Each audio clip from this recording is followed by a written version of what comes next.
السلام علیکم۔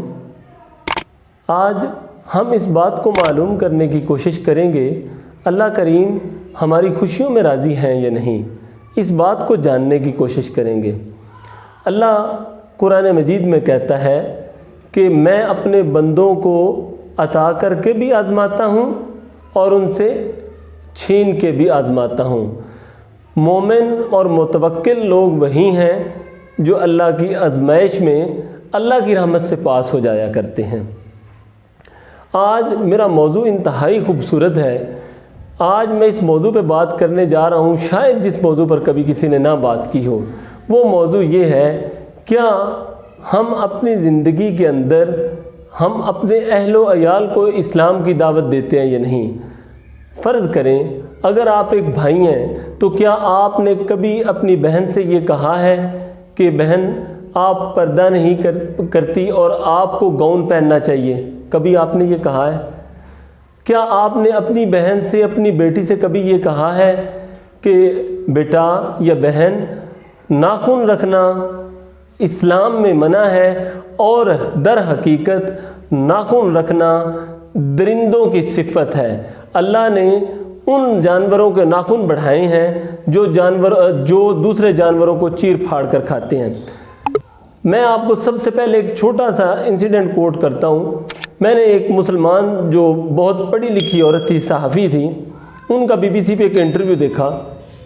اس میں انہیں گورا پوچھتا ہے کہ آپ بریڈ فورڈ اور اس طرح کی بہت اعلیٰ یونیورسٹیوں سے تعلیم آپ نے حاصل کی ہے، تو آپ نے کیا یہ گاؤن پہنا ہوا ہے اور کنزرویٹو آپ بنی ہوئی ہیں؟ تو اس نے بڑی خوبصورت مثال سے سمجھایا۔ اس نے کہا کیا آپ کو پتہ ہے کہ بچہ جب پیدا ہوتا ہے تو کس حالت میں ہوتا ہے؟ اس نے کہا برہنہ ہوتا ہے۔ اس کے بعد اس نے کہا بچہ جیسے جیسے بڑا ہوتا جاتا ہے تو کیا ہوتا ہے، وہ کیا کرتا ہے؟ اس نے کہا اپنا لباس بڑھاتا جاتا ہے۔ اور اس نے کہا جب بچہ مکمل 10 12 15 سال کا ہو جاتا ہے تو کیا وہ اپنے کپڑوں کا خیال رکھتا ہے؟ اس نے کہا ہاں بالکل خیال رکھتا ہے۔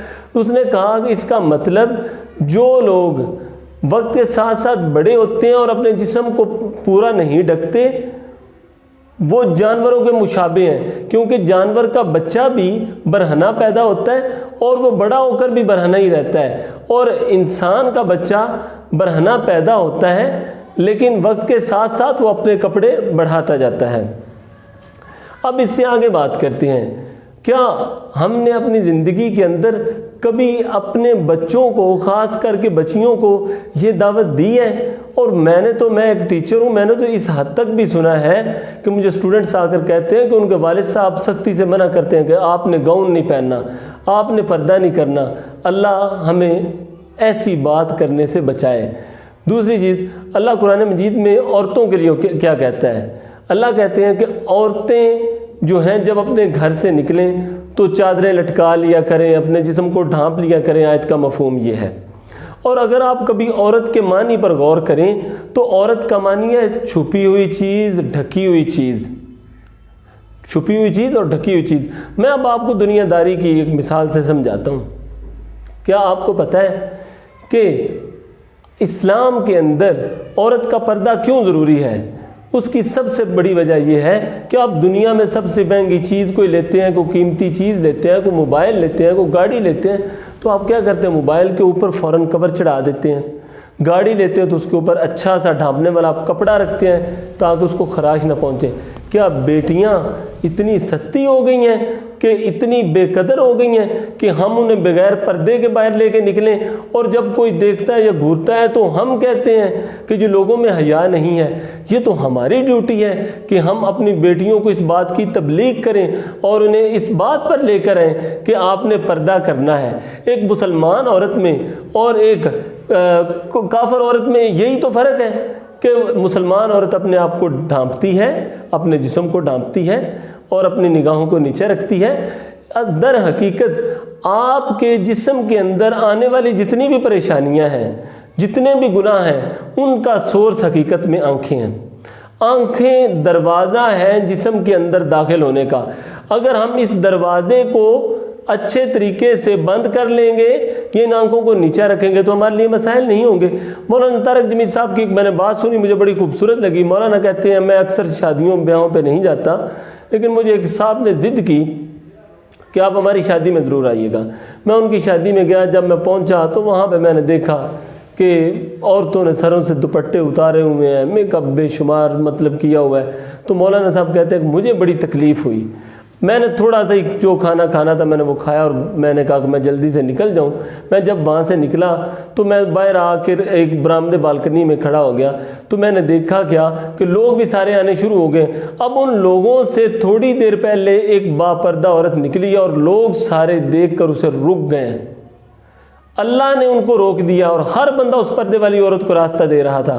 اب اللہ ان لوگوں کا رعب اور دبدبہ بنا دیتا ہے جو اللہ کی رضا کے لیے کام کرتے ہیں اور اللہ کے حکم پر عمل کرتے ہیں۔ بھائیو، میرا آج بات کرنے کا مقصد یہ تھا کہ ہم اپنی بہن بیٹیوں کو پردے کی دعوت دیں۔ اب اس میں ایک اور موضوع بھی ہے۔ دوسرا موضوع یہ ہے کہ ہم جب شادیاں کرتے ہیں بچیوں کی، تو ہم کرتے یہ ہیں کہ ہم شادی ہال یا میرج ہالز میں جاتے ہیں۔ یہ شرعی تقاضا نہیں ہے، یہ اسلام کا منہج نہیں ہے۔ وہاں پہ ویٹر ہوتے ہیں، جن عورتوں نے ساری زندگی پردہ کیا ہوتا ہے، وہ شادیوں پہ اور شادی ہالوں میں بے پردہ ہوتی ہیں اور لوگ انہیں دیکھتے ہیں۔ کیا یہ تکلیف دہ امر نہیں ہے؟ اس سے بھی زیادہ تکلیف دہ امر یہ ہے کہ آپ عیسائیوں کو دیکھیں، وہ شادی چرچ میں جا کر کرتے ہیں۔